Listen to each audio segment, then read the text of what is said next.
Hey, Dustin Tibbetts here, financial advisor with Jazz Wealth Managers. Do I have everything to work today? I think I have everything to help you guys out today. We're going to try something a little different today as well. We're doing sort of some different videos this week. If you haven't caught them, maybe go check out our FinTip series on our YouTube channel. It's a playlist. You can actually sort it. Anyways, we're financial advisors here, and one of the things that we do is we help customers with everything. We don't just invest for them, we help with anything that touches their dough. I always joke and say, anything that touches your dough, I want to help with if you think you need help or put a second pair of eyes on it. Well, typically customers ask lots of really kind of great questions actually, but a lot of questions lately have been revolving around refinancing. Should I refinance or not? I've done a video about this in the past where we say, how do you determine that? And typically how you determine if you're going to refinance is if your break even is shorter than the length of time you're going to stay in your house, meaning the break even on how much you pay to refinance, then all right, maybe you go for it. That's a general answer that anybody's going to tell you. In other words, if you're saving $100 a month, and you have to spend $2,400 to refinance, well then you've got to spend 24 months in that house in order for it to make sense on a very general basis, right? If you're going to live there longer, then it probably makes sense to refinance. However, I can't just give a general answer to customers. I've got to take it a step further. I want to give you a great example here today. I'm not going to show the person's name. I didn't tell them I was going to do this, but I think they watch all the time, and thank you for letting me do this. So here's what the customer said. I would like to refinance, and I want to know if it makes sense, but I don't want a general answer. I want to know specifically. The question was, should I refinance to a 15-year loan? The client currently pays $1,900 a month in their mortgage and all the taxes and everything, but they pay $2,000.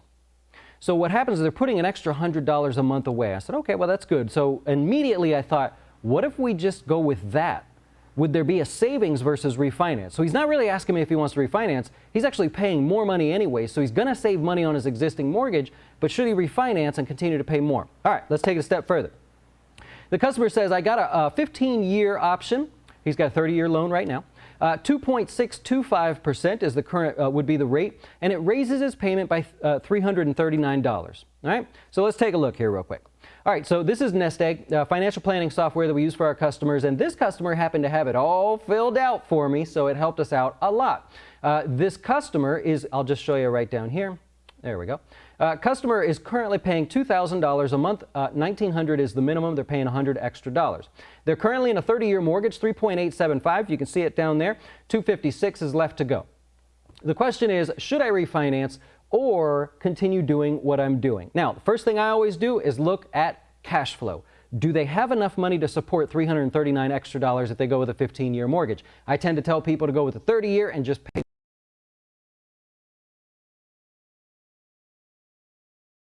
They make a lot of money and they're able to handle that extra payment handily. They're going to be fine, right? Make about $140,000 a year between the two of them.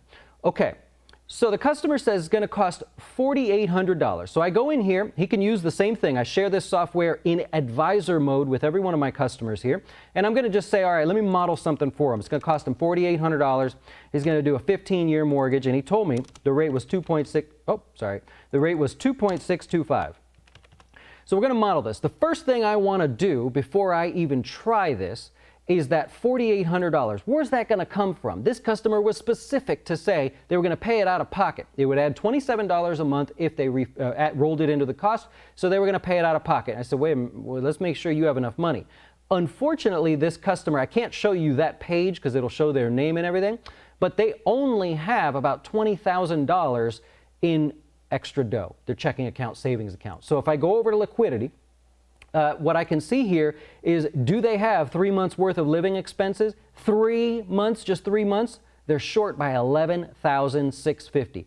We can't take $4,800 to refinance if you already can't survive 3 months. We're not going to raise your payments. We're not going to take from your savings to go refinance. So automatically, my thought was, this is probably a bad idea. I think I'd rather have the person have 3 months of savings. You know you got to have like 6, right? So if I bump this up to 6, that's a minimum, by the way. He's short by about $44,000. Customer has no other debt besides their mortgage and plenty of cash flow so they can save if they want to. They're just currently not for some reason.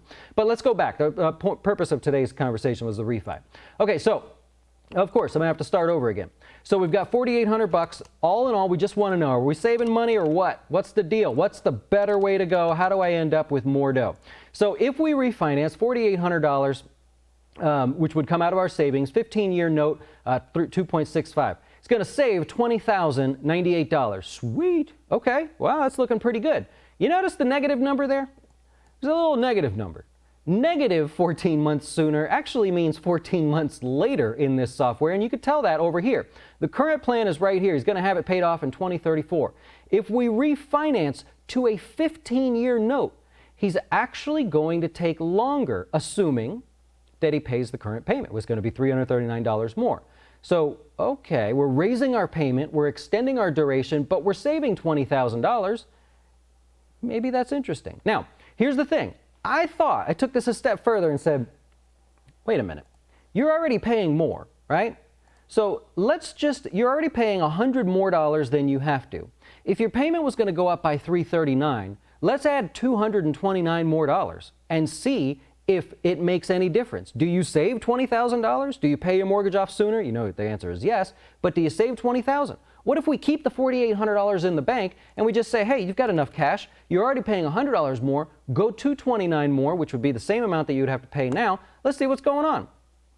In this case, it works out where he's saving $10,000. It's half. All right, it's still a savings, right? A little inflation in there, it's not really that much. Okay. He pays the note off 21 months sooner. Huh. So now he's off in 2032 versus 2034, almost 2035. So now we've got some reason to justify maybe keeping the $4,800 in our pocket, right? And so just for fun, at what point would he save the same amount as refinancing? I bet it's got to be a lot. It's about, I don't know, say $529. So if he puts in $529, there you go, he's saving the same amount as refinancing. I don't know that he does that, and to be honest, I wouldn't suggest that, because I would say if you had the $529, what I want you to do is take $229, put that towards the mortgage. I want you to take the other $300 and start saving some damn money, right? You got to build that savings up a little bit.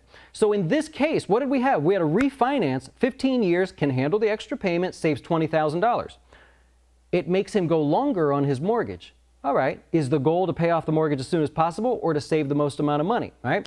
He wants to pay the mortgage off. Okay, so in that case, it does not make sense. I mean, you could argue doing 15-year, but it doesn't make sense when he's got the cash to put $229 extra towards that, and then just start focusing on savings. Keep the $4,800, maybe put that in savings because you were going to spend it anyways, and go put that off to the side. So when it comes down to refinancing, somebody better be helping you with this, right? Or unless you can figure it out. If you're working with a financial advisor, have them run the model, right? I was happy to do this. I love finding different scenarios like this where now we can strategize down to the penny.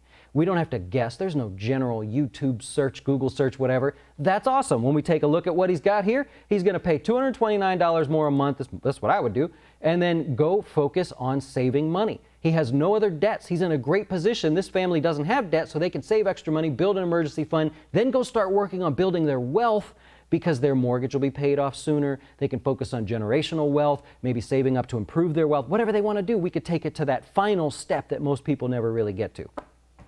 Anyways, let me know what you think. Kind of an interesting thing there, huh? Different way, maybe a little more detailed way about going about things. I thank you for watching and supporting us here. I do appreciate that. Hope you have a great rest of your day. Thank you for all your support and have a wonderful day.